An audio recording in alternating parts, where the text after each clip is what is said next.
তত্ত্বমহিমা লীলা নিতে গেলে আমাদের চিত্তে ওই ক্ষুধাটা দরকার। অগ্নিমন্দা হলে তাকে ভীত দেওয়া যায় না। সুধীবৃন্দ, ছোট শিশু যখন চলতে শেখে পদচক্রমণে, সে ধীরে ধীরে উঠে আর পড়ে, একেবারে দৌড়াতে পারে না। ধীরে ধীরে পদচক্রমণে শিশু চলতে শেখে, এক সময় দৌড়াতে শেখে। এই জগন্নাথের লীলা মহিমা মাধুর্য, গৌরীয় রসঘোষণা, শ্রীরাম বৃন্দাবনের যুগল ঘোষণা, নবদ্বীপের মহাপ্রভুর অনবদ্য অবদানকে আস্বাদন করতে গেলে ধীরে ধীরে এই বাধাগুলো অতিক্রম করতে হবে। বলা হলে কিছু হবে না।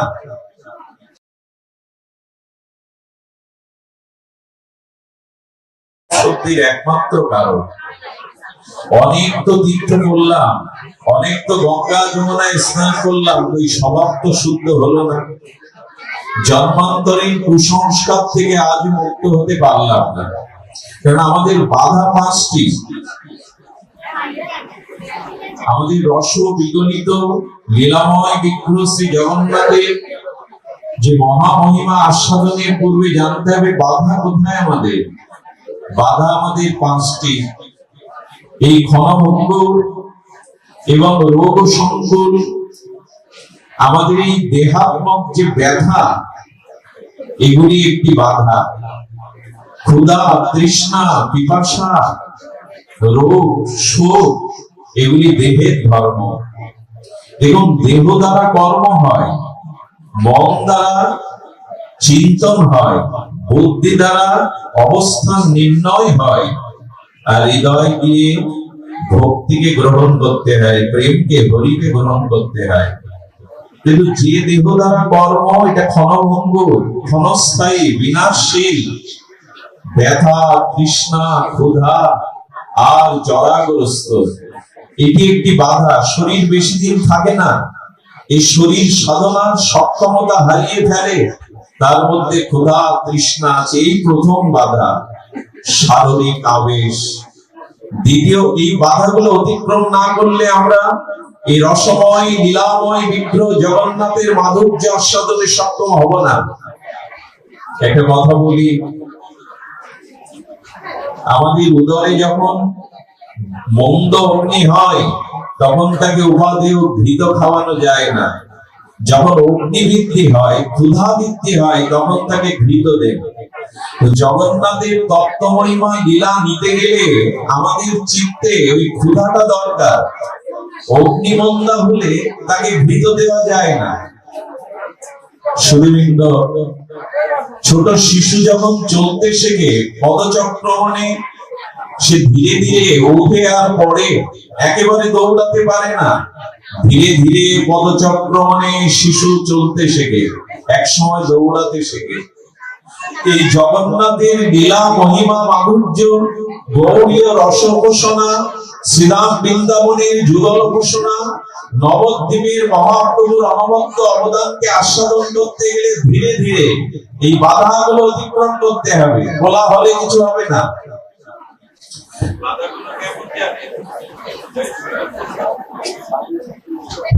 বাধাগুলো কেমন, ধ্যান দিন। প্রথমত যারা সঙ্গীত শিক্ষা করতে আসেন, সঙ্গীত বিশ্বনাথ বলেন নে, যেমন করে হয় উচ্চ কণ্ঠে চেঁচাতে থাক, জলে ডুবে গলা জলে চিৎকার করতে থাক। এইভাবেই তো চিৎকার করতে করতে রাগ রাগিনী শেখা যায়। যুদ্ধের শিক্ষা দিতে গেলে প্রথমে কাঠের তলোয়ার দেয়। এই কাঠের তলোয়ার দিতে দিতে যুদ্ধ শিখতে শিখতে এক সময় ধারালো পুরোধার তলোয়ার দেয়, কারণ সে যুদ্ধ বিদ্যাটা, কৌশলটা শিখেছে। যেমন আমাদের ব্রজ ভক্তি, এই প্রেম ভক্তি জানতে গেলে ধীরে ধীরে শনৈ শনৈ পন্থা, সেই পথগুলো অতিক্রম করেই তবে প্রেম মন্দিরে প্রবেশ হবে। শুধু কোলাহল করলে, গায়ের জোরে ওখানে যাওয়া যাবে না। কোলাহলের মধ্যে নিজের স্বতন্ত্র চেষ্টায় যাওয়া যাবে না। এই জন্য গুরু কৃপায়, মহৎ কৃপায় এই পাঁচটি বাধা অতিক্রম করতে হবে। শরীরের ব্যথা, দ্বিতীয় হলো সজ্জন মোহ, আমরা আটকে যাই। বয়স হয়েছে, মনে করেছি বৃন্দাবনে গিয়ে কুটির বেঁধে ভজন করবো, আর সংসার নয়। অনেক তো হলো, কিন্তু নাতির জন্ম হলো, নাতনির জন্ম হলো, তাদের ওই শিশু মুখে মিষ্টি আলাপ, তাদের কণ্ঠস্বর, তাদের ওই প্রীতি স্নেহে আটকে গেল, ব্রজে যাওয়া হলো না, কুটির বেঁধে ভজন আর হলো না, আটকে দেয়। এই সংসারের সজ্জনের প্রতি মোহ, পুত্র কন্যা, নাতি নাতনি, আত্মীয় কুটুম্ব, এদের প্রতি যে মোহ, এই মোহ পথ আটকে দেয়। আরে যাবো কোথায়? এদের বাধাই তো অতিক্রম করতে পারিনি। সজ্জন মোহ, মোহ আমাদের কম না। এই মোহ আমাদের আষ্টে পৃষ্ঠে বেঁধে রেখেছে, যেতে দেয় না। মুক্তির পথ রুদ্ধ, ব্রজের পথ রুদ্ধ। দ্বিতীয় বাধা হলো সজ্জন মোহ, তৃতীয় বাধা হলো পাপাত্মক অভিনিবেশ। জীবনে অনেক পাপ করেছি, অশাস্ত্রীয় পাপের পথে স্খলিত হয়েছি, ফিরে ফিরে সেই পাপের চিন্তাগুলো আসে। দেখবেন যৌবনে আমরা পাপ করি এ ভাবনার উদয় হয় না। বয়স যত বাড়তে থাকে, একটা সময় এসে পেছনের পাপ গুলো এসে বাধা দেয়, ভজনে বাধা দেয়, ভগবানের পথে যাওয়ার জন্য অন্তরায় হয়ে যায়। এই জন্য পাপ আমাদের চিত্তকে, বিবেককে দুর্বল করে দিয়ে স্মৃতি ফিরিয়ে আনে। একটা সময় এই পাপ, অতীতের পাপ গুলো ফিরে ফিরে আমাকে বাধা দেয়। তাই পাপ মুক্ত জীবন প্রয়োজন। চতুর্থ বাধা হলো অতীত এবং ভবিষ্যতের চিন্তা। আচার্যগণ, নৈয়ায়িকগণ বলেছেন, অতীতের চিন্তা করে সময় নষ্ট করছো কেন? ওটা নিষ্ফল। অতীতে যা হয়ে গেছে গেছে, অতীতের কর্মকাণ্ড, অতীতের জীবন, ওটা ভেবে নিষ্ফল, আর সময় নষ্ট করো না। আর আগামীকাল কি ঘটবে, ভবিষ্যতে কি হবে, ছেলে মেয়ে, রাষ্ট্র ব্যবস্থা, সামাজিক অবক্ষয় কি হবে, এই চিন্তা করে কাল কাটাবেন না। দেখবেন মানুষ কি চিন্তা করে, অতীতের চিন্তা, না হলে ভবিষ্যতের চিন্তা। ভগবান বললেন বর্তমানটাকে হরিশরণে কাজে লাগ। শ্রী জগন্নাথ অনিমেষ নয়নে তাকিয়ে আছে আপনাদের দিকে। জগন্নাথের চোখের পলক পড়ে না। গীতাতে ভগবান বলছেন, ভগবানের চক্ষু হলো চন্দ্র এবং সূর্য, এরা গোল না বাঁকা। পরিপূর্ণ চন্দ্র সূর্য গোল না বাঁকা।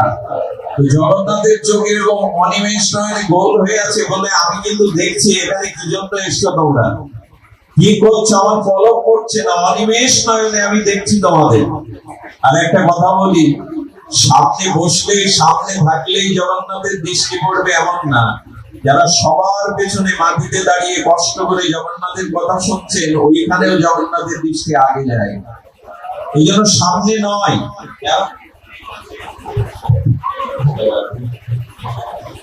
যারা আছেন তাদের জগন্নাথ তার অপলক নয়নে, অনিমেষ নয়নে আপনাদের দেখছেন উনি। আমরা এখানে যেন জগন্নাথকে না মনে করি তিনি দারু, তিনি কাষ্ঠের, তিনি চিন্ময়, সচ্চিদানন্দ, স্বয়ং প্রকাশ। আপনারা একটু ধ্যান দিন। আমি বাধাগুলো বলছিলাম, অন্ধকার না থাকলে আলোর পরিচয় দেওয়া যায় না, পাপ না থাকলে যেমন পূর্ণ পরিচয় দেওয়া যায় না। সর্বোপরি আমরা আমাদের সেই বাধাগুলোই আলোচনা করছিলাম। দেখুন, কিছু গোপী রাসে যেতে পারেনি, যদি তাদের আত্মা গিয়েছিল কিন্তু সশরীরে যেতে পারেনি, কোনো না কোনো অন্তরায় ছিল, বাধা ছিল। আমরাও আজ প্রেমের পথে, ভক্তির পথে কেন যেতে পারছি না? বাধাগুলো শুনুন। কালকের চিন্তা আপনি করে কোনো লাভ করতে পারবেন না, অতীতের নিষ্ফল চিন্তা করেও কোনো ফল নেই। তাই হায় হায় না করে হরি হরি করতে থাকুন। ভবিষ্যতের চিন্তা আপনার আমার হাতে নাই। আর পঞ্চম বাধা হলো আমাদের মৃত্যু চিন্তা। অনুরোধ করব, মানুষের সব থেকে বেশি আর তাদের ভয়ের কারণ হলো মৃত্যু কখন আসবে। পরীক্ষিত মহারাজ মৃত্যুতে ভয়ে ভীত হয়েছিলেন বটে, আর সুখদেব ভগবানের নিকটে যাওয়ার পরে বলেছিলেন, হে পরমারাধ্য, হে গুরুদেব, আমি এসেছি আমার সপ্ত দিবসে মৃত্যু। পরীক্ষিতকে পরীক্ষা করবার জন্য সুখদেব ভগবান বলেছিলেন, মৃত্যু তো আমি এড়াতে পারবো না, বিপ্র অভিশাপে তক্ষক দংশনে তোমার মৃত্যু হবে, মৃত্যু এড়াতে পারবো না, তুমি এসেছো কেন? ধ্যান দিন। পরীক্ষিত মহারাজ করজোড়ে বলেছিলেন, গুরুদেব আমি আপনার চরণে এসেছি, এই 7 দিনে মৃত্যু হবে এই ভয়ে না। তবে কেন এসেছে? মৃত্যু তো এড়ানো যায় না। বলেন এসেছি এই মৃত্যুই যেন অন্তর্মৃত্যু হয়, আপনার কথামৃত লীলামৃত শ্রবণ করে আর যেন আমাকে বারবার না মরতে হয়, মাতৃগর্ভে না আসতে হয়, এই জন্য আমাকে হরি কথা গাইতে হবে। এই জন্য এখানে এসেছি মৃত্যু এড়াবার জন্য নয়।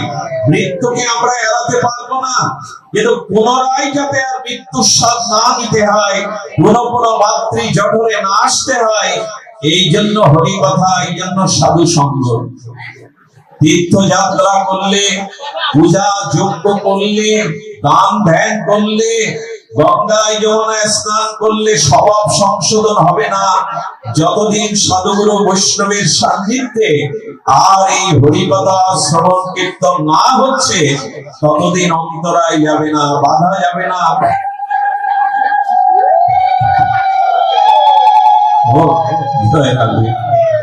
বাধার কথা বলছি যেন বাধা এসে দাঁড়াচ্ছে, বাধার কথা বলছি তো। এখন উপায় কি? একটু কৃপা করুন, জগন্নাথের কথা সংক্ষিপ্তই আমরা আস্বাদন করব। এই বাধা অতিক্রম করতে গেলে দয়া করে কৃপা করে এই সিঁড়িগুলো আমাদের পরিক্রমায় উঠতে হবে। প্রথম সিঁড়িটি কি? সেটি হলো হিংসাযুক্ত ভক্তিচ্ছামূলক সকাম কর্ম। আমার মতো মাদিসজীব কি করছে? হিংসামূলক কর্ম। সেই কর্মটা কি? ভোগের জন্য হিংসা আসলে, আর সেই ভোগটা সকাম কর্ম থেকে আসছে। একটু ধ্যান দিতে হবে, দার্শনিকদের কথা খোলা হলে বোঝা যাবে না। কি বলছেন এখানে? হিংসা যুক্ত ভোগেচ্ছামূলক সকাম কর্মই হলো আমাদের জীবনকে আটকে দিয়েছে। ভগবানের পথে, ভক্তির পথে যাওয়ার বাধা এই। দয়া করে হিংসামূলক কর্ম পরিত্যাগ করে ভোগ থাকুক। আমাদের নিষ্কাম সহজে হবে না, সকাম থাকুক, কিন্তু হিংসাটা পরিত্যাগ করতে হবে। এবার কি বলছেন? বলে হিংসা শূন্য ভক্তিচ্ছামূলক সকাম কর্ম। কি করে বোঝায় বলুন তো? আচ্ছা, আখটা দেখছে না, ইক্ষু দণ্ড রসে ভরা, কিন্তু আখটা নিষ্পেষিত করে মাড়াই করে যখন রস নিলেন তখন কি আখের স্বরূপ দেখা যায়? আখের শীতে দেখা যায়? হিংসা যুক্ত ভোগের জন্য সকাম কর্ম করছি আমরা প্রায়। এখন কর্ম কি করতে হবে? হিংসাটা ত্যাগ করে সকাম থাকুক, কামনা থাকুক, কিন্তু হিংসাটা ত্যাগ করুন। হিংসা তো এখন প্রতিদিনই করছি আমরা। যারা প্রাণী হত্যা করে খায় আমরা, আমি ঘরে হিংসা করছি, তো আমার প্রেম ভক্তির স্তর কোথায়? আচ্ছা, অনেকেই যারা প্রসাদ পান আর যারা প্রসাদ পান না, তাদের মধ্যে একটা বিষম তর্ক এসে পড়ে। আমরা না হয় প্রাণী হত্যা করে জিহ্বার লালসায় আর এগুলো পাচ্ছি, তো তোমরাও তো হত্যা করছো। বৃক্ষের তো জীবন আছে। আচ্ছা, আমার গায়ে অস্ত্র দিয়ে কাটলে রক্ত পড়বে, বৃক্ষের গায়ে অস্ত্র দিয়ে ছেদন করলে তার রক্ত ঝরবে কিনা, আটা ঝরবে কিনা? বৃক্ষের যতগুলো পাতা অগণিত, আমার দেহের লোমটুকু অগণিত।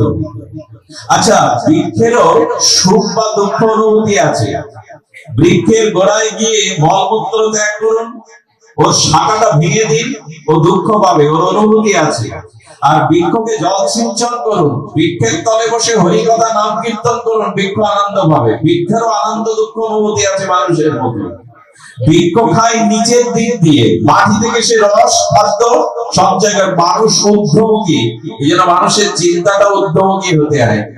যারা বলে তোমরাও তো শাকের ডগাটা সৃষ্ট, ওর প্রাণ নেই, তাদের বলবো একটু হিংসা না করলে বেঁচে থাকা যাবে না। কিন্তু হিংসাটা এমন হতে হবে, প্রকট হিংসা নয়, অপ্রকট হিংসা। যে হিংসাটা দৃশ্যমান হয়। প্রকট হিংসা কেমন? এই যে প্রাণী হত্যা করে খাই আমরা, ওরা দেখবেন ছটফট করে, ওদের যন্ত্রণাটা দৃশ্যমান হয়, কিন্তু শাক কাটলে প্রাণ আছে, কিন্তু ছটফট করে কি? এই জন্য অপ্রকট হিংসা যে বস্তুতে, তা না করলে তুমি বাঁচতে পারবে না। দুটো লবণান্ন পেতে হবে তো সাকান্ন। আচ্ছা, মন্দিরে প্রদীপ জ্বালতে গিয়ে যদি পোকা এসে পুড়ে মরে পড়ে থাকে, আর এই ভাবনায় কেউ যদি বলে আমি জীব হত্যা করবো না, প্রদীপ জ্বালবো না ভগবানের সামনে, পোকা এসে মরে তো, কীট পতঙ্গ এসে মরে তো, তার মানে আমার প্রাণী হত্যা হচ্ছে, এই ভেবে আর মঙ্গল প্রদীপ জ্বালবো না।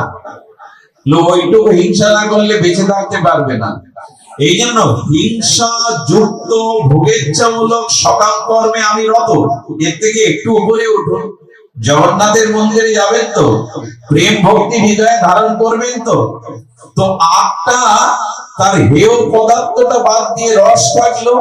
আচ্ছা, রস জাল দিলে গুড় হলো। আচ্ছা, গুড় যখন তখন আটটা দেখা যাচ্ছে না, রসটা দেখা যাচ্ছে না।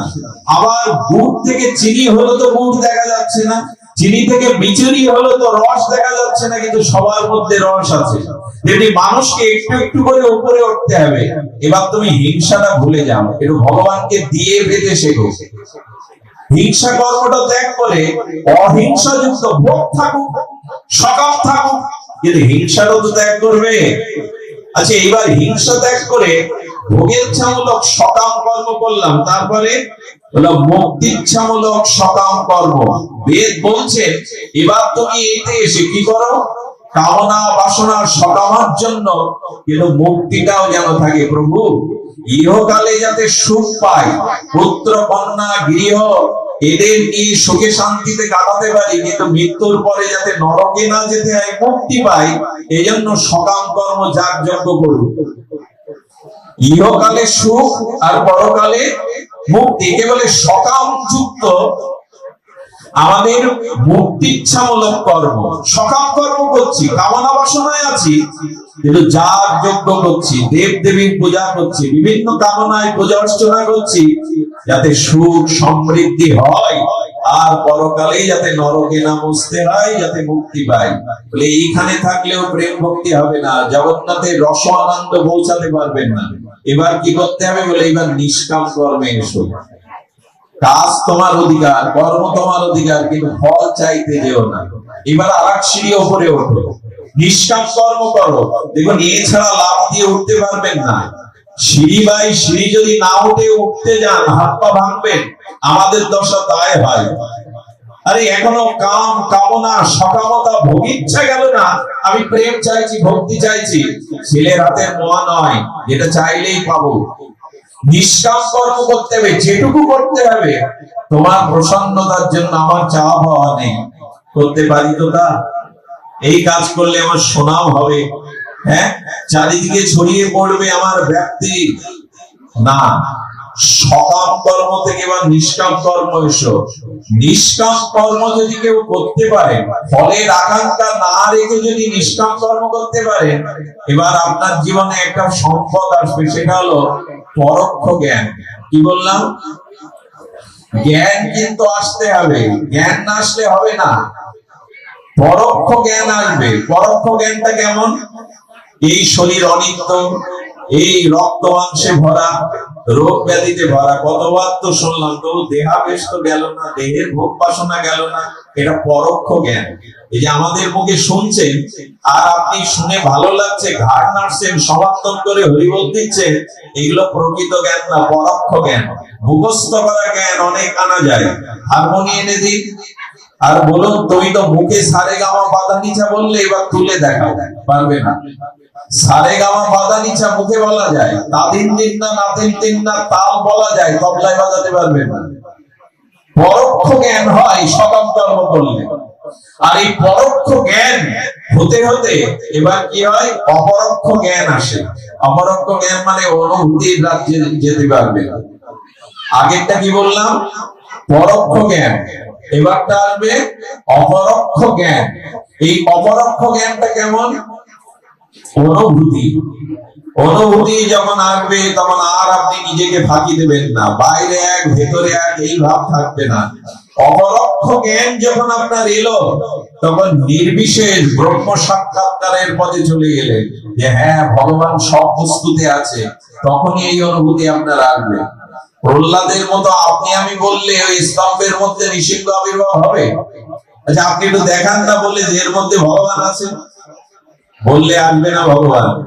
কারণ কি হয়, নির্বিশেষ ব্রহ্ম সাক্ষাৎকার, অর্থাৎ তিনি আছেন নিরাকার রূপে, সর্ববস্তুতে সর্বভাবিতা ব্রহ্ম রূপে আছে, এটা শুনলে ধীরে ধীরে এরপরে কি আসবে, আংশিক সবিশেষ পরমাত্মার জ্ঞান। আংশিক সবিশেষ মানে একেবারে তিনি নিরাকার নন, একেবারে তিনি শূন্য নন, একেবারে তিনি দূরে নন, তিনি পরমাত্মা রূপে আমার হৃদয়ে সবিশেষ সাক্ষাৎকারে ধরা দেবেন না, তোমার হৃদয়ে ভগবান আছে, আমার হৃদয়ে ভগবান আছে। এই সর্বভূতে আংশিক পরমাত্মার সাক্ষাৎকার বোধ আসবে, এরপরে আসবে সবিশেষ পরিপূর্ণ ভগবান সাক্ষাৎকার, এরপরেই আমরা ভক্তি মন্দিরে প্রবেশের অধিকার পাবো, এরপরেই আমরা প্রেম মন্দিরে প্রবেশের অধিকার পাবো। কি ঝড়ের মতো বলে যাচ্ছি, আমি আপনাদের হৃদয়ে দিতে পারছি না, সময় অল্প তো, সিঁড়ি বেয়ে উঠতে হবে। এই সিঁড়িটাই আমরা কি বললাম, আবার একটু চিন্তা করি, হিংসা যুক্ত ভোগেচ্ছামূলক সকাম কর্ম যেটা আমি করছি, এরপর অহিংসামূলক ভুক্তিচ্ছামূলক সকাম কর্ম করুন, এরপরে নিষ্কাম কর্ম করুন, নিষ্কাম কর্ম থেকে অপরোক্ষ জ্ঞান আসবে, এরপরে এই পরোক্ষ জ্ঞান আসবে, এরপরে অপরোক্ষ জ্ঞান, এরপরে নির্বিশেষ ব্রহ্ম সাক্ষাৎকার ভাবনা, এরপরে অর্ধেক অংশ সবিশেষ পরমাত্মার সাক্ষাৎকার, আর শেষে শ্রী গুরু কৃপায় সাধু সঙ্গে হরিকথা শ্রবণ কীর্তন ভজনাঙ্গে আপনার মধ্যে সেই পরমাত্মার পরাবস্থা সচ্চিদানন্দ প্রেমময় ভগবানের ভাবনা উদয় হয়। এই পথ ধরে আমাদের এগিয়ে যেতে হবে। তবে বলি, এইখানেই যদি পৌঁছাতে পারি, তবে ওই লীলা রাজ্যে, ওই প্রেম রাজ্যে আমাদের প্রবেশ অধিকার হবে। আমরা তত্ত্ব বললাম, আমরা সোপান আদি সেই বললাম, কিন্তু এইখানে পৌঁছানোর জন্য আমাদের প্রয়োজন হলো এই অবস্থানে আসা। একবার নিজের বিবেকের কাছে, বুদ্ধির কাছে প্রশ্ন করে দেখুন তো, আজও কেন শান্তি পাচ্ছি না? দেখুন, ভগবানকে প্রেমের সহিত ভজনা ছাড়া কারো হৃদয়ে শান্তি আসতে পারে না, স্বস্তি আসতে পারে না। যতদিন এই জগতের চিন্তা আছে, জগদীশ্বরের চিন্তা নাই, ততদিন আপনার আমার জীবনে শান্তি আসতে পারে না। এই জন্য অনুভূতি চাই। চলুন অনুভূতির রাজ্যে যাই।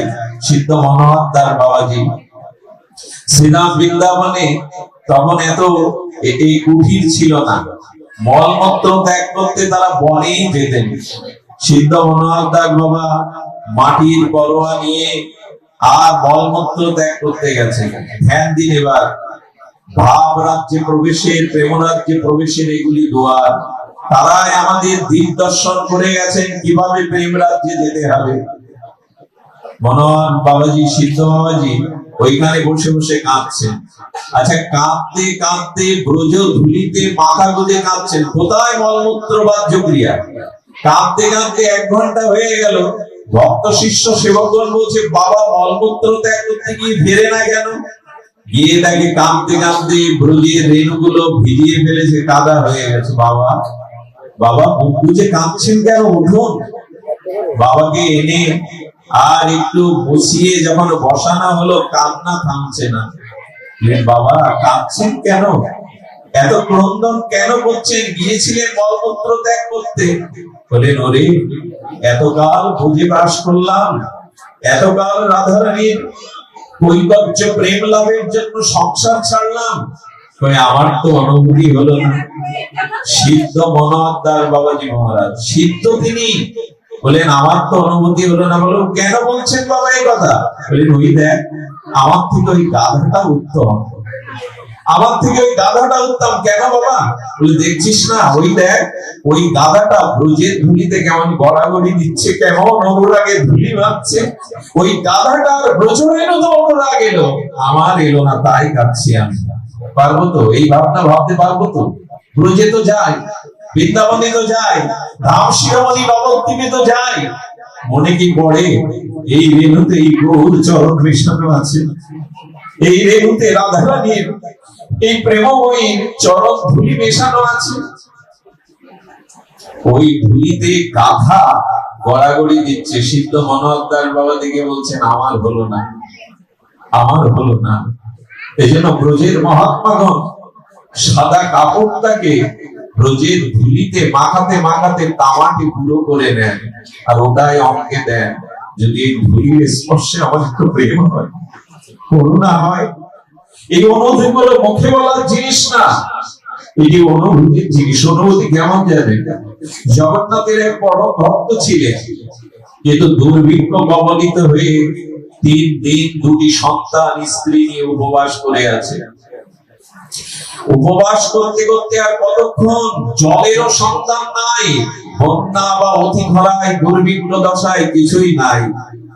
স্ত্রী বলছে, ওগো তুমি পতি দেবতা, আমার ভরণ পোষণের দায়িত্ব তোমার।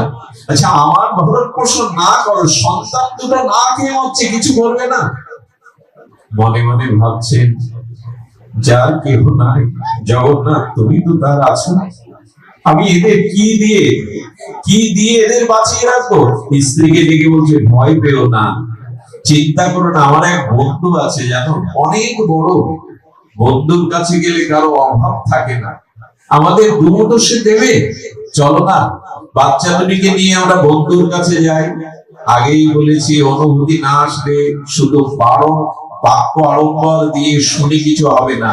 এই অনুভূতি দেখুন, ভবিষ্যৎ না খেয়ে মরতে বসেছে, চিন্তা আসছে জগন্নাথের, আমার বন্ধু আছিল, আমার বন্ধুর কাছে গেলে নিশ্চয়ই আমার এই অভাব, আমার দুর্ভিক্ষ সে দেখবে। সুধীবৃন্দ, দীর্ঘ একটা দিনের পর হাঁটতে হাঁটতে সন্তানকে কোলে নিয়ে জগন্নাথ মন্দিরের যখন অনতি দূরে আর লীলাচল ভূমিতে পা দেবে, তখন বলছে, জগন্নাথ স্ত্রীর কাছে পুত্রের কাছে আমাকে মিথ্যাবাদী সাজিও না। আমি ভরসা করে বন্ধুরূপে তোমার হৃদয়ে বরণ করেছি, কৃপা করে তুমি ওদের কাছে আমাকে মিথ্যাবাদী সাজিও না। আমিও তো তোমার সন্তান, তুমি তো জগতের না, আমাকে মিথ্যাবাদী সাজিও না। এই আবেগ নয়, এই হলো অনুভূতি, এই হলো জগন্নাথের প্রতি আস্থা, বিশ্বাস, সমর্পণ। ওগো আর চলতে পারছি না। ছেলে দুটি বলি মোচ্ছা গেল। স্ত্রী ওখান থেকে বসে পড়ে বললেন, কোথায় তোমার বন্ধু, ডাকো, আর যেতে পারছি না। বন্ধু আসবে গো, বন্ধু আসবে, একটু বসো, বন্ধু নিশ্চয় পথে বেরিয়েছে, আসবে। জগন্নাথ মন্দিরে তখন দুয়ার বন্ধ হয়ে গেছে। মন্দিরের দুয়ারে গিয়ে বলছেন, জগন্নাথ আমি তোমাকে সখা রূপে বন্ধু রূপে বরণ করেছি, দাও না, আমার স্ত্রীর কাছে আমার সম্মানটা বাঁচিয়ে দাও। আমি বাঁচতে চাই না, কিন্তু আমার সন্তান দুটো তো পিতা হিসাবে চাই, তারা দুটো অন্ন পাক। এই বলতে বলতে স্ত্রীর কাছে এসে বললেন, কোথায় তোমার বন্ধু, সান্ত্বনা দিয়েছো? সন্তানদের আমাকে সান্ত্বনা দিয়েছো, কোনো বন্ধু তোমার নাই। কাঙালের কি বড় লোক বন্ধু থাকে? সামঞ্জস্য না হলে কি ধনী বন্ধু পাওয়া যায়? বলতে বলতে চারজন ক্ষুধায় কাতর হয়ে একরকম মসজিদ হয়ে পড়ে রয়েছে। যাকে দেখছেন এর করুণা দেখুন। প্রতিদিন রাত্রে লক্ষ্মী দেবী জগন্নাথের জন্য স্বর্ণ থালে প্রসাদ রেখে দেন। যদি জগন্নাথের ক্ষুধা পায়, এটা লক্ষ্মী দেবী নিজে রন্ধন করে রেখে দেন। সেই থালাটি জগন্নাথ নিজে না পেয়ে আর মাথায় করে নিয়ে বাইরে বেরিয়েছে। বাইরে বেরিয়ে এসে ওই ধুলা দূষণিত তার সবাইকে ডাকছে, বন্ধু, বন্ধু ওঠো, এই দেখো আমি এসেছি, ওদেরকে ডাকো। তুমি যে ওদের মিথ্যা বলনি, ওদের ডাকো। জগন্নাথের মধুর কণ্ঠধ্বনিতে নিস্তব্ধ রাত্রিতে বন্ধুর মূর্ছা ভেঙে গেল। সামনে দেখছে জ্যোতির্ময় মূর্তি, স্বর্ণ থালাতে সেই দিব্য লক্ষ্মী পাচিত, যে লক্ষ্মী রন্ধনকৃত সেই প্রসাদ আদি। স্ত্রীকে ডেকে তুলে বললেন, এই দেখো আমি মিথ্যা বলিনি, আমার সখা, আমার বন্ধু এসে উপস্থিত হয়েছে, দেখো তুমি, দেখো সে উপস্থিত হয়েছে। সেই বন্ধু আর জগন্নাথ রূপী সেই প্রসাদের থালা দিয়ে বললে, এটা পেয়ে নাও। কি বলবো আপনাদের, জগন্নাথের সেই প্রসাদ দেখেই তাদের মনের ক্লান্তি দূর হলো। আচ্ছা, ভগবানকে আমরা যে তুলসী পাতার পত্র দিয়ে নিবেদন করে আর ভোগরাগ করলাম, ভোগারতি করলাম, এই ভোগটাই ভগবান প্রসাদ করে অধরে পেলেন কিনা, দৃষ্টি দিলেন কিনা, এটা বোঝা যাবে কি করে? একটা কথা বলি, ভোগ তো লাগাই আমরা, কিন্তু প্রসাদটা তিনি গ্রহণ করেছেন কিনা তিনটি লক্ষণে বোঝা যায়। প্রথমত, ওই প্রসাদ দেখলে হৃদয়ে আনন্দ জাগে, প্রসন্নতা জাগে, দেখলেই আনন্দ জাগে। দ্বিতীয় লক্ষণ হলো ওই প্রসাদের মধ্যে একটা চিন্ময় অপার্থিব গন্ধ বেরোবে, যে গন্ধটা আপনার ভিতরে নাসিকা দিয়ে প্রবেশ করলে হৃদয়কে শুদ্ধ করে দেবে। আর ওই প্রসাদ পাওয়ার পরে কারো ক্লান্তি আসবে না, নিদ্রা আসবে না, ভজনে অনুরাগ আসবে। এই তিনটি লক্ষণ যদি দেখেন তাহলে ওই প্রসাদ পেলেন, আর ওই প্রসাদ পাওয়ার পরে তাদের সমস্ত ক্লান্তি দূর হলো। সকালবেলা জগন্নাথ পান্ডাদের দিয়ে ঘোষণা করেছিলেন, আমার বন্ধু এসেছে আমার দুয়ারে, ওকে কুটির দিয়ে দাও, ওর সমস্ত ভার আজ থেকে আমার। এই নির্দেশেই বন্ধুর দুয়ারে পড়ে থাকলো। ভগবানকে বন্ধু বললাম তো, জগন্নাথকে বন্ধু করেছি তো। এই জগতের যত বন্ধু তারা স্বার্থের, তারা আপনার বিপদের দিনে পাশে পাবেন না। এই জগৎ বড় স্বার্থের জায়গা, এই জগৎ বড় দ্বন্দ্ব সংঘাতের জায়গা। এখানে নিঃস্বার্থ বন্ধু নাই, নিতাই ছাড়া, গুরু ছাড়া বন্ধু কই। আমি আগেই বলেছি, 5টি বাধা পেরিয়ে এই বৈদিক কর্মকাণ্ড জ্ঞানকাণ্ড ছাপিয়ে অপরাক্ষ অনুভূতির দুয়ারে গিয়ে যদি প্রেম ভক্তি আসে, তবে কি হবে শুনুন। সময় সংক্ষিপ্ত তবু বলি। দেখুন, অনুরাগের ভজন আমাদের ভজনটা যন্ত্রের মতো নয়, যান্ত্রিক নয়। সেই ভজনটা কেমন? একটু ধৈর্য ধরুন। রাগ বলে কাকে জানেন? আমরা রাগ রাগিনী শুনি না, 6 রাগ 36 রাগিনী। এই রাগের ক্ষমতা আমাদের আকবরের সভাতে এই রাগের ক্ষমতা প্রকাশ করেছিলেন তানসেন। কেমন জানেন? দীপক রাগে প্রদীপটা আপনি আপনি জ্বলে যেত। শুনছেন তো মন দিয়ে? দীপক রাগ যখন গাইতো তানসেন, তখন প্রদীপটা আগুন ছাড়া আপনি জ্বলে যেত। মল্লার রাগের দ্বারা আকাশ থেকে ঝড়ে ঝড়ে বৃষ্টি নামাতো, রাগ রাগিনীর দ্বারা। এই যে সুরের মূর্ছনা, আমি এও দেখেছি মানুষের বৃত্তথলির পাথর পর্যন্ত রাগিনী শ্রবণ করলে ওটা গলে যায়। মহাপ্রভুর হরিনামের দ্বারা তো পাথর গলে গিয়েছিল, এটা আপনারা জানেন। এখন এই রাগ আর রাগিনীর দ্বারা আকাশ থেকে মল্লার রাগে বৃষ্টি ঝরানো যায়, এই রাগের দ্বারা প্রদীপকে জ্বালানো যায়। তানসেন সম্রাট আকবরের সবাই গিয়ে বলছেন, আপনাকে তো শোনাবো। বলে, তানসেন, আজ তো যারা তবলা সঙ্গত করবে, সেতার বেহালা বাজাবে, সেই সঙ্গতকারীরা নাই। আজ আর সঙ্গীত তুমি কি করে গাইবে? মহারাজ, রাগের এমন ক্ষমতা আছে, আমি গাইলে তবলা সেতার বেহালা আপনি বাজবেন। আমি আপনাদের গল্প শোনাতে বসে নিয়ে এই ব্যাসপীঠে। তানসেন সুর গাইলেন, স্বামী হরিদাসের শিষ্যই তানসেন, যিনি রাধা মাধবকে আর বাকি বিহারীকে সঙ্গীত শোনাতেন, আর কাউকে শোনাতেন না। ওনারই তো শিষ্য। নিজের রাগ রাগিনীর দ্বারা তবলা সেতার বেহালা আপনি থেকেই বাজতে শুরু করলো। আচ্ছা, রাগের যদি এই ক্ষমতা থাকে, ভগবান অনুরাগের কি ক্ষমতা? রাগ আর অনুরাগ, অনুরাগের কি ক্ষমতা? অনুরাগের ক্ষমতা জানবেন, আজকের এই জগন্নাথ বলভদ্র সুভদ্রাও এই অনুরাগের বিগলিত বিগ্রহ। রোহিণী মার মুখে আর যখন শ্রী গোবিন্দের মাধুর্য লীলা বর্ণনা করছিলেন, রোহিণী মা সুভদ্রা দুয়ারে দাঁড়িয়ে পাহারা দিচ্ছিলেন, আর গোবিন্দ বলরাম সেই তাদের মাধুর্য ব্রজের নিকুঞ্জ মন্দিরের মাধুর্য বর্ণনা শুনতে শুনতে বিগলিত হয়ে গেছে। অর্থাৎ অনুরাগে, রাগের দ্বারা যেমন বৃষ্টি নামে, রাগের দ্বারা যেমন প্রদীপ জ্বালানো যায়, আর যার অনুরাগ এসেছে, সেই অনুরাগের দ্বারা ভগবানকেও বিগলিত করা যায়। ভগবান অনুরাগের দ্বারা এই জন্য ঠাকুর মশাই বললেন ভজন করো অনুরাগে, অনুরাগে ভজ সদা প্রেম ভাবে লীলা কথা আর সব হৃদয়ের সুর। কোথায় সেই অনুরাগ? অনুরাগে কি হয় জানেন? চলুন দ্বারকাপুরীতে মীরা বৃন্দাবনের পথে পথে বনপদে আর সেই তার শ্যাম সুন্দরকে তার গিরিধারীকে ভজন করতে করতে বলছেন আর কতকাল ঘোরাবে আমায়? রাজরানী মীরা ভিখারিনী হয়ে বেরিয়েছে তোমার পথে, আর কতকাল ঘোরাবে তোমায়? গোবিন্দ তাকে শোনালেন দ্বারকায় এসো। দ্বারকার শ্রীমন্দিরে তখন দুয়ার বন্ধ করছেন, খুব ধ্যান দিন। দুয়ারে পূজারীকে বললেন বাবা আমি মীরা অভাগিনী, আমাকে একটু মন্দিরের ভেতরে প্রবেশের অধিকার দেবেন। তুমি মীরাবাই, তুমি এসেছো দ্বারকাধীশকে দেখতে, যাও যাও মীরা, আমি তোমার প্রেম অনুরাগের কথা জানি, ভেতরে প্রবেশ করো। অনুরাগিনী মীরা তার দ্বারকাধীশের সামনে হাত বাড়িয়ে বলছে নাও না, আর কতকাল এই মনোজগতে রাখবে? আর কতকাল তোমায় ছাড়া, তোমার নিত্য লীলা ছাড়া আমাকে মনোজগতে রাখবে? নাও না। এই অনুরাগে মীরা চোখের জল ছেড়ে দিয়ে বললেন না, আমাকে তোমার কাছে নাও, আর এই মনোজগতে রেখো না। সঙ্গে সঙ্গে অনুরাগে দ্বারকাধীশ ভগবান মীরাবাইকে টেনে নিলেন নিজের মধ্যে, নিজের অঙ্গের মধ্যে মিশিয়ে নিলেন। পূজারী বাবা বললেন মেয়েটা তো বেরোই না, সেই যে মন্দিরে প্রবেশ করলো আর তো বেরোই না।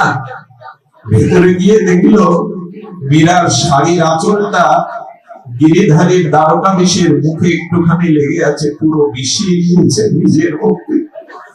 এই হলো অনুরাগ। অনুরাগের কথা শুনবেন, আমি কাঁদিয়ে আপনাদের আবেগ সৃষ্টি করতে চাই না। পাঠে বিশেষত ক্রন্দন করা উচিত নয়, ঘরে দৌড় দিয়ে ক্রন্দন করা উচিত। শ্রোতাদের সামনে ভক্তদের সামনে কাঁদলে নিজের অভিমান বৃদ্ধি পায়, আমার প্রেম ভক্তি আছে। কাঁদতেই যদি হয় ঘরে দরজা দিয়ে কাঁদতে হয়, মুখ বুঝে কাঁদতে হয়। কিন্তু আবেগটা ঠিক আমি ঠেকাতে পারি না, আগে আবেগটা প্রকাশ হয়ে পড়ে। আমাদের শ্রীমান মহাপ্রভু জগন্নাথের মন্দিরে লীন হয়ে গেছিলেন। অনেকেই যুক্তি তোলেন মহাপ্রভুকে পান্ডারা মেরে দিয়েছিল, মহাপ্রভুকে সমুদ্রে ভাসিয়েছিল। মীরা যদি ভগবানে লীন হতে পারে, মহাপ্রভু পারে না? জগন্নাথ গৌর তো একই সত্তা, তারা তো একই স্বজাতীয়, কেন মিলবে না?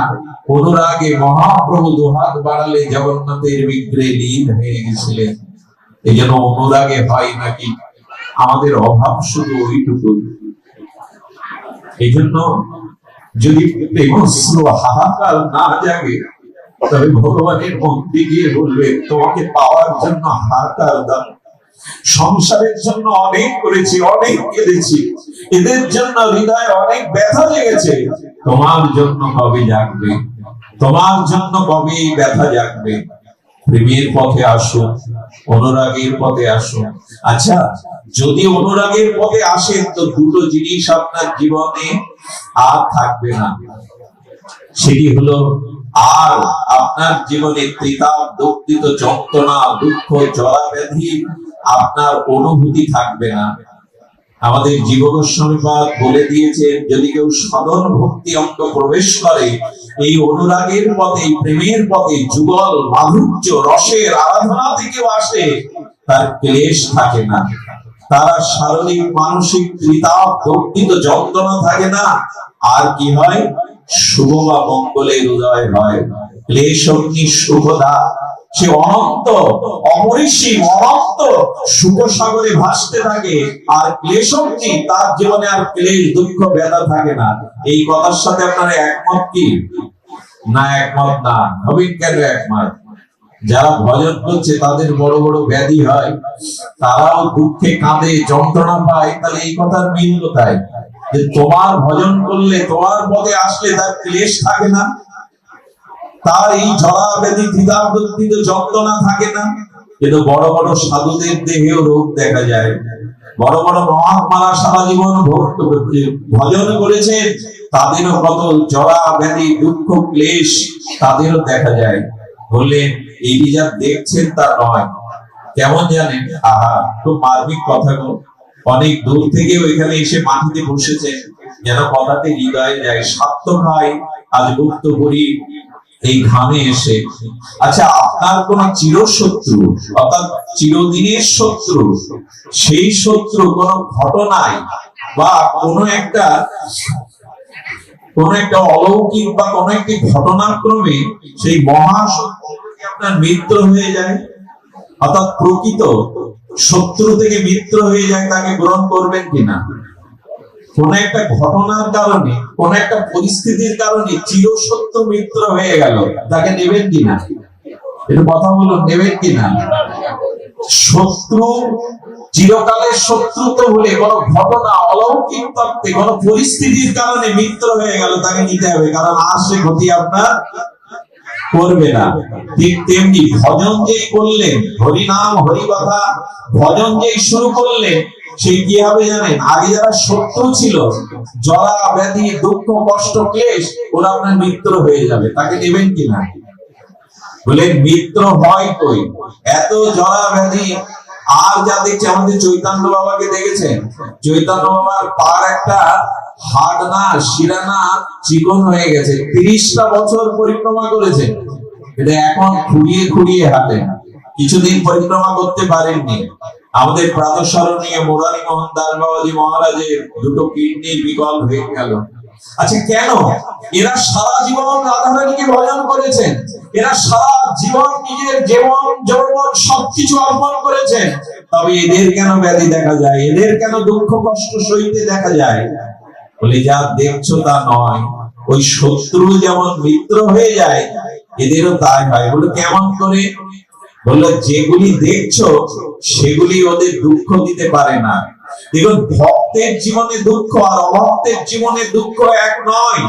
ভক্তের জীবনে দুঃখটা ভেতরে ভেতরে তাকে আরো ভগবানের প্রতি অনুরাগ দিয়ে দেয়, আরো পথ এগিয়ে দেয়।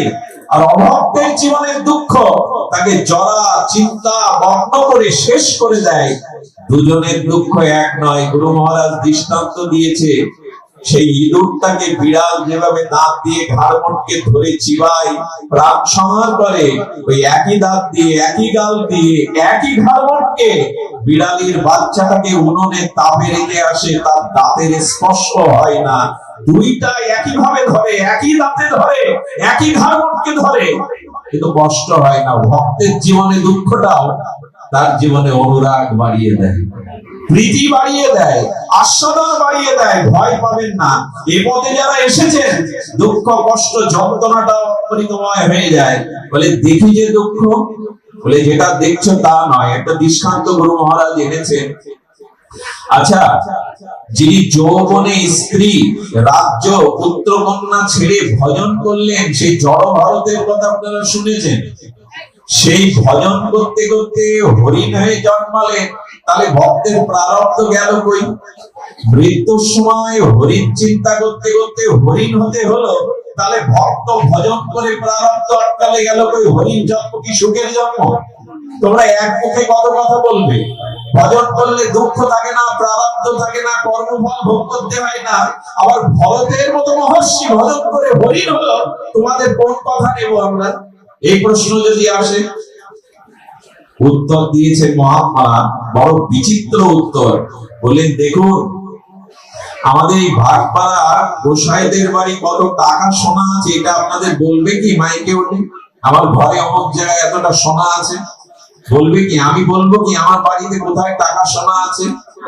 রাখো প্রেম হৃদয়ে ভরিয়া ভরিয়া। ভক্ত কখনো তার প্রেমকে, ভক্তিকে বাইরে দেখান না, লুকিয়ে রাখেন। হরির জন্মটা ওনার প্রারব্ধের কারণে হয়নি, কারণ এরা প্রেমটাকে লুকাবার জন্য এমন একটি জন্ম নিয়েছেন। দুটি কারণ। এই যে আচ্ছা, প্রারব্ধের কারণে ভরতকে যদি হরিণ হতে হতো, ও কেন হরিণের দলে মিশত না? ওর কেন বৈরাগ্য উদয় হলো? এবং যেখানে হরিকথা কান খড়া করে শুনতো, অন্য হরিণ গুলো শোনে না, এই শোনে কেন? এর কি প্রারব্ধের কারণে? প্রারব্ধের কারণে নয়। উনি হরিণ জন্মটা নিলেন কেন জানেন? দুটো কারণে। এক হলো ভক্তিকে, প্রেমকে গোপন করার জন্য, আর জগৎকে সদাচার শিক্ষা দেওয়ার জন্য। এই দুটি কারণ। কারণটি জানলে আপনি দুপা এগিয়ে যাবেন। প্রেমকে ভক্তিকে প্রকাশ করতে নেই। আচ্ছা, ট্রেনের ইঞ্জিন কিভাবে সৃষ্টি হয়েছিল? চায়ের কেটলিতে যে বাষ্প হয় না, ওই যে জাল দিতে দিতে ধোঁয়াটা ওঠে, ওইটা এত শক্তি হয় যে ওই থেকে ট্রেনের ইঞ্জিন তৈরি হয়েছিল। আপনারা সকলেই জানেন। ওইটা যদি খুলে দেন ঢাকনাটা, শক্তি ওর মধ্যে থাকে না, উড়ে যায়। কথা বলবেন, শক্তিটা খুলে দিলে চলে যায়। তেমনি যাদের প্রেম ভক্তি আছে তারা লুকিয়ে রাখে, ঢেকে রাখে, অন্যকে জানতে দেয় না। জানতে দিলেই হারিয়ে বসতে হয়, জানতে দিলেই প্রেমটা জমে না। আজও ঘরে দই বাঁধতে গেলে পরমহংস বললেন একটু ঢেকে দাও, নাহলে দই জমবে না। আমরা আজকাল বিজ্ঞাপন না করলে বাঁচি না। বিজ্ঞাপনের দ্বারাই বলে, তাহলে রূপ সনাতন নিজেকে প্রকাশ করতেন, এরা প্রকাশ করতে চাননি নিজেকে। নাম নিশানাও পর্যন্ত তারা দিয়ে যেতে যাননি। এই জন্য অনুরোধ করবো, প্রেম ভক্তি বাইরে বিজ্ঞাপনের বস্তু নয়। উনি গোপন করার জন্য নিলেন, প্রারব্ধের কারণে হরিণ হতে হয়নি। কারণ প্রারব্ধের কারণে যদি হরিণ হতো, দলের সাথে মিশতেন, তৃণ খেতেন। বৈরাগ্য আসতো না, ঋষি মুনিদের হরিকথা কান পেতে শুনতেন। আর কি করতেন? শুকনো পাতা খেতেন, যাতে বৈরাগ্য হয়। আর মৃত্যুর সময় জিহ্বায় সপ্রকাশ হরিনাম করতে করতে চলে গেলেন। কারো আসে? প্রারব্ধ বশে যদি হতো, হরিণের জিহ্বায় হরিনাম আসে, সপ্রকাশ হরিনাম এলো। বললেন হরিণ হয়ে তিনি নিজের প্রেম ভক্তিকে আর আগলে রেখেছেন। আর দ্বিতীয় কারণ, সদাচার। ও জীব, আমাকে দেখে শেখো, ভগবান ব্যতীত, কৃষ্ণ ব্যতীত অন্য বস্তুতে আবেশ আনতে যেও না, তাহলে এই দশায় হবে। এই সদাচারটা জগৎকে শিক্ষা দিলেন। কৃষ্ণ ব্যতীত, প্রেম ভক্তি ব্যতীত, ভজন ব্যতীত অন্য বস্তুতে আসক্তি যেন না আসে, তাহলে পরিণতি আমার মতো হবে। এই সদাচার শিক্ষার প্রেমকে আস্বাদন করার জন্যই পরবর্তী জন্মে এলেন। আর এই জড়ভরত রূপে ভক্তের প্রারব্ধ থাকে না, ভক্তের প্রারব্ধ গোবিন্দ নিয়ে নেয়। এই জন্য আপনাদের অন্তিম একটি লীলা কথা বলি, যে ভক্তের প্রারব্ধ ভগবান কি করে আত্মাকে আনন্দ দেন। সেই মাধব দাসের কথা, ভগবান জগন্নাথের এই রস বিগ্রহ, আনন্দ বিগ্রহ, বিলাস বিগ্রহ, প্রেম বিগ্রহ জগন্নাথের একজন অন্যতম ভক্ত ছিলেন, তার নাম মাধব দাস বাবাজি। এই মাধব আপনারা জানেন ৮০টা বছর জগন্নাথকে সেবা করেছেন সখা জ্ঞানে, বন্ধু জ্ঞানে। আমাদের ব্রজ প্রেমের সম্বন্ধ তো সখ্য, সেই সখা জ্ঞানে ভালোবেসেছে। হঠাৎ দেখা দিল তার অতি রক্তসার। অতি রক্তসার মানে রক্ত আমাশা। আর এই মাধব দাস বারবার শৌচ ক্রিয়া করতে গিয়ে এমন দুর্বল হয়ে পড়লো, শেষবার তিনি বাহ্য ক্রিয়া করে শৌচের জল দিতে গিয়ে বালির উপরে মুখ থুবড়ে পড়ে গেলেন। আর মরা তো মরা, বেলা চলে যাচ্ছে, ওঠার শক্তি নেই, শৌচের জল কে দেবে? মনে মনে বললেন, জগন্নাথ এভাবে ফেলে রেখেছো কেন? তোমার সেবা যদি আমি না করতে পারি না, তাহলে নিয়ে নাও। আমি তো জগতে থাকতে চাই না, কেন তুমি নিচ্ছ না? এভাবে ফেলে রেখেছো, তোমার সেবা ছাড়া যে আমি বাঁচব না। সন্ধ্যা, রবি অস্ত যেতে বসেছে, সন্ধ্যা সমাগত, সঙ্গে সঙ্গে দেখছে রাত্রে তাহলে এখানেই পড়ে মরে থাকবো, আর তোমার সেবা, আর তোমার ভজন করতে পারবো না। এর মধ্যে মলমূত্র গায়ে লেগেই আছে। এক আগন্তুককে ডেকে বলছেন, বাবা দেবে সূর্যের এক ঘটি জল আমায় দেবে গো, আমি উঠতে পারছি না। বলে, মেথর পেয়েছো, চাকর পেয়েছো যে তোমার শৌচের জল বয়ে দেব? সন্ধ্যা ঘনিয়ে এসেছে, মাধব ভোলাতেই পড়ে। কি ঘটেছিল পৃথিবীর ইতিহাসে কোন শাস্ত্রে এটা লিখিত হয়নি। হঠাৎ একজন এসে কি করেছে জানেন? শীতল জল দিয়ে নিজে হাতে ওনার মলমূত্র ধুয়ে দিচ্ছেন। পেছনে তাকিয়ে কি দেখলেন জানেন? আর কেহ না, সাক্ষাৎ জগন্নাথ নিজে মলমূত্র ধুয়ে দিচ্ছেন।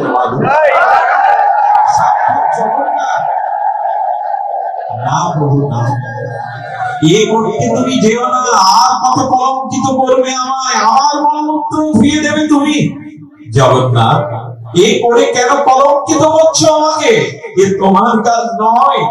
জগন্নাথে তোমার কাজ নয়। আচ্ছা, মলমূত্র ধুয়ে দেবে জগন্নাথ। আমরা চিনতে পারিনি তাকে, আমরা ভালোবাসতে পারিনি তাকে। যে কাজ কেউ করে না, জগতের সব থেকে নিচু কার্য, আজ নিজে মলমূত্র ধুয়ে দিচ্ছেন আর ছটফট করে বলছেন এ কাজ তোমার নয়। আচ্ছা জগন্নাথ, তুমি কেন এই কাজ করছো, এই নিচ সেবা করছো? আচ্ছা, তুমি আমার রোগটা সারিয়ে দিলে তো মিটে যায়। শুনছেন তো যে প্রারব্ধ ভগবান রাখেন না ভক্তের ভজন করলে? বলে সারাতে পারি কিন্তু সারাবো না। কেন জানো? আমি চাই আমার ভক্তের প্রারব্ধ এই জন্মেই যেন শোধ হয়ে যায়। আমি হাত জোড় করে বিদায় বেলা একটা নিবেদন করি, ভজন পথে এসে যদি দুঃখ, লাঞ্ছনা, যদি কলঙ্ক, যন্ত্রণা, পরিবারের প্রিয়জনের নিদারুণ বাক্যবাদ আপনাকে বিদ্ধ করে, যন্ত্রণা দেয়, আপনি এই যন্ত্রণা ভোগ করবেন। কেন জানেন? ভগবান বলেন আমার ভক্তকে এই জন্মেই আমি সব শোধ করে নিয়ে আমার চরণে নিয়ে আসি।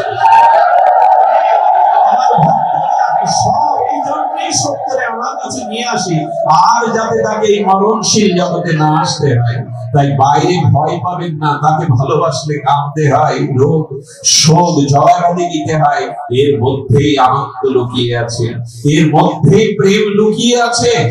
বললেন আমি তোমার প্রারব্ধ ঘুচিয়ে দেব না, কারণ এই জন্মেই প্রারব্ধ শোধ করে তোমাকে আমার সর্বনিত্য নিকেতনে, আনন্দময় নিকেতনে নিয়ে যাব। আচ্ছা জগন্নাথ, জগন্নাথ তখন বলছে শোনো মাধব, আমি চাইলে তোমার এই রোগ সারিয়ে দিতে পারি, কিন্তু কেন সারাবো না জানো? কারণ তোমাকে সেবা করতে আমার বড় স্বাদ হয়। সারা জীবন আমার সেবা করেছো, আমারও স্বাদ হয় হাতে করে ভক্তকে সেবা করবার। একটু সুযোগ দাও, একটু সুযোগ দাও। এই ভগবানকে ফেলে কাকে ভালোবাসবেন সংসারে? এই ভগবানকে ভুলে কাকে হৃদয়ে জায়গা দেবেন? তাই অনুরোধ করব, রাত্র অধিক হয়েছে, আসুন এই জগন্নাথ রূপী আমাদের লীলাময়, আনন্দময়, প্রেমময়, বিগলিত শৃঙ্গার রসের, মাধুর্য রসের বিগ্রহকে ডেকে বলি জগন্নাথ, আজ এই শুভক্ষণে, আজ এই অধিবাস লগনে তোমারই শ্রীমন্দিরে, তোমার সামনে আমি তোমাকে নিবেদন করছি, আমার মন প্রাণ অনুরাগ তুমি নিয়ে নাও। এই সংসারের অনুরাগ, এই সংসারের প্রীতি আসক্তি যেন আমাকে আর গ্রাস না করে, করুণা করে, কৃপা করে তোমার চরণে নিয়ে নাও। এই কথায় আজকের বিশ্রাম কথা হোক। জগন্নাথ স্বামী নয়ন পথগামী ভব তুমি। এই ভব সংসারে তোমার প্রতি ছাড়া দৃষ্টি যেন আমার অন্যদিকে না যায়। আমার যতদূর যেদিকেই দৃষ্টি যায় এই ভব সংসারে যেন আমি তোমাকেই দেখি। তোমা ছাড়া ভব তুমি, এই ভবে আমি যেন আর অন্য কাউকে, অন্য তত্ত্বকে না দেখি, সবার মধ্যে যেন তোমাকেই দেখি। তুমি স্বামী জগন্নাথ স্বামী নয়ন পথগামী ভব তুমি। আজ এইটুকুই। আপনাদের মঙ্গল হোক, আপনাদের কল্যাণ হোক।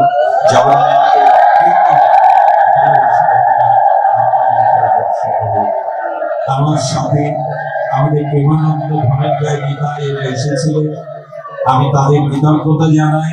অনেক কষ্ট করে এই সংক্ষিপ্ত জায়গার মধ্যে যারা ধুলাতে কাদাতে বসেছেন, আমি তাদের চরণ কমলে এই আশ্রমের পক্ষ থেকে ক্ষমা চাইছি। সেবায় যদি কোনো ত্রুটি হয় এই আশ্রমের পক্ষ থেকে গলভক্তি কৃতবাসে হাত জোর করে আপনাদের কাছে ক্ষমা প্রার্থনা করছি। সকলে প্রসাদ পাবে। আগামীকাল রথযাত্রায় শ্রী জগন্নাথের রথ করি, তার সেই মাধুর্য বিগ্রহকে ডেকে রথের রশি ধরে